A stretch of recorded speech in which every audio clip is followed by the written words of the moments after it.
Well, all right. We are getting ready to clean some vises in the front yard because that's what you do. You clean vises in the front yard. The neighbors absolutely love it. Nothing special going on here. I was going to use the ultrasonic cleaner, but didn't have any DI water and it's not really ready for prime time. So I'm just going to use some Super Clean I got from Walmart. I've got a wash tank and a rinse tank set up because I want to keep all the chips in the wash tank to make sure I don't dump those out in the yard and get anybody's feet cut. And so once I get them all clean, washed up, we'll hit them with some Scotch-Brite and then run some WD-40 on it to make sure it's all non-rusted whenever we get out to Jeremy's, because we're going to check out flatness and some other things out there to make sure that they're good and go. And then we'll get these bad boys listed. So nothing major here. I'm really trying to just capture this to show before and afters for myself. So because I plan on getting more vices, I'll kind of learn the cleaning tips as I'm going along. So I'm going to video it as I go. If it's real boring, I'll probably just fast forward through it or maybe cut out a lot of this, but just want to capture the process.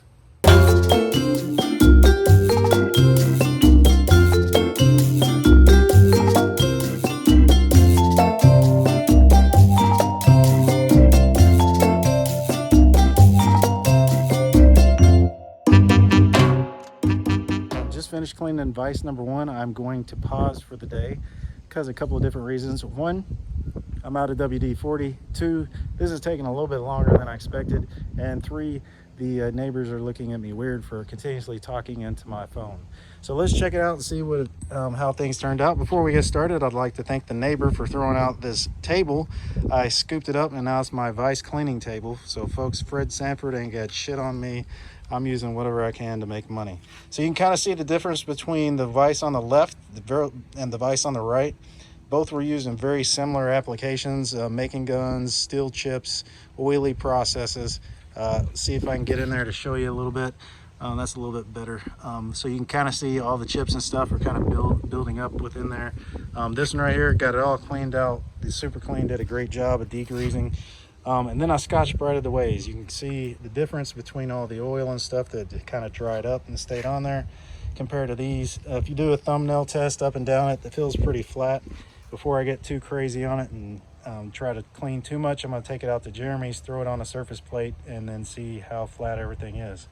So when you move on to the jaws turned out pretty good. This was before, and this is the after.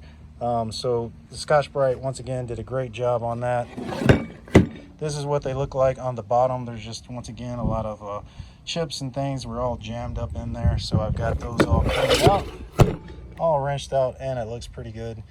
Got everything a little bit of coated WD-40. Same thing on the lead screw here. You can kind of see the before and after. Both these lead screws are in excellent shape. Not any excessive wear, any kind of dings or anything in them. When you go to the nuts, you start seeing a little bit more of the buildup. You can see in here a lot of chips and stuff that were in the ways of that one. The more you move back and forth, start scratches up more. So I Scotch-Brited these and it turned out really well. So first step here is I'm going to put the lead screw in. So you got one washer on this side. So if you look at the lead screw, that's the little lip in there that you're going to attach your little ring here. The ring looks like something you see on the end of the keychain. So from there, I've got the washer on. I will put the thrust bearing on top of that. I'm going to add a little bit of oil to it. Apparently a lot of oil to it. So I'll get that all rolling around there, going nicely. Then I'm going to put the other washer on top and then I'll slide it in.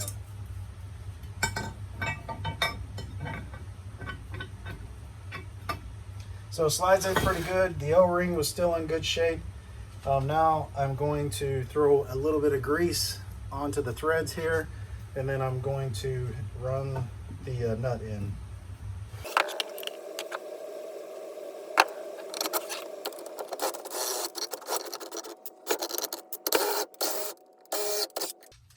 All right, so everything worked well there. Just run it up and down a few times. Now I'm going to install the clip. Install this clip on, so I'll spin it around.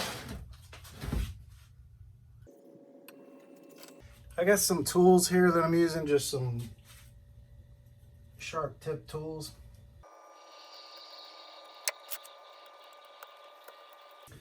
All right, so that went on very easy. So now I'm just going to run it up and down a few times, see how it does with the drill.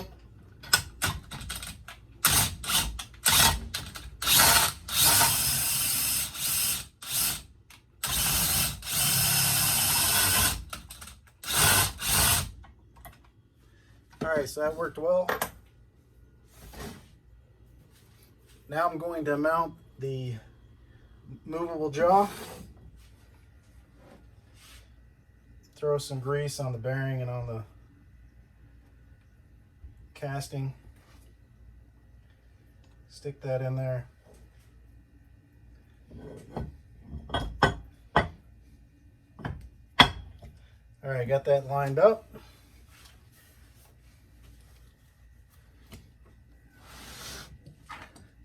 Now I'm going to install the set screw.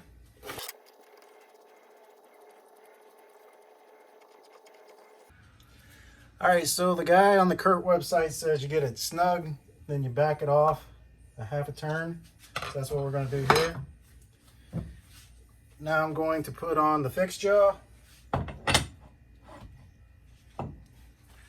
But I forgot something too. I saw on Mr. Pete's video, he put some oil on the ways, so I'll do that up and down, then I'm going to run it up and down.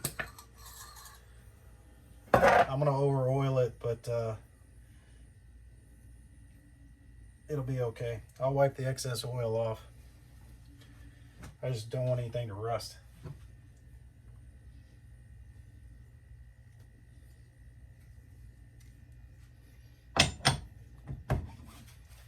All right, so I got those in. I'll come from the bottom to install these.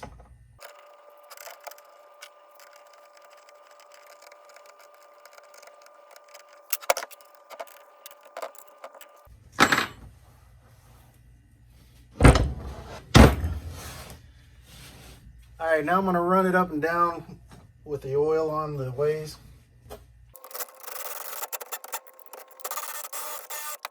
Put on the jaws.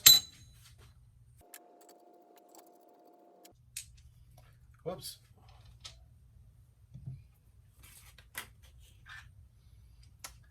I forgot one of the washers, so I'm going to have to back up.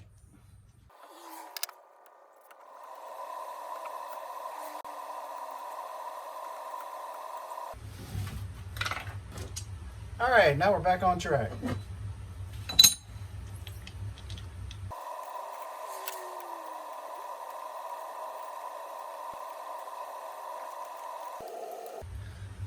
All right, let's check it out. Got one down, 3 to go.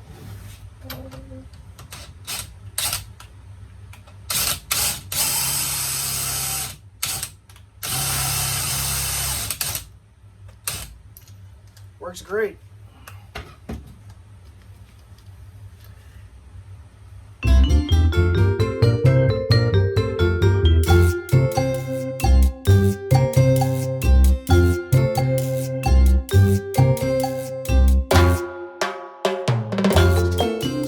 To get the chips off of it, because there was a lot of buildup of steel chips and other things that were in all the nooks and crannies, so I'll get that all cleaned up, and then I'll be running them through the rinse tank to get that done.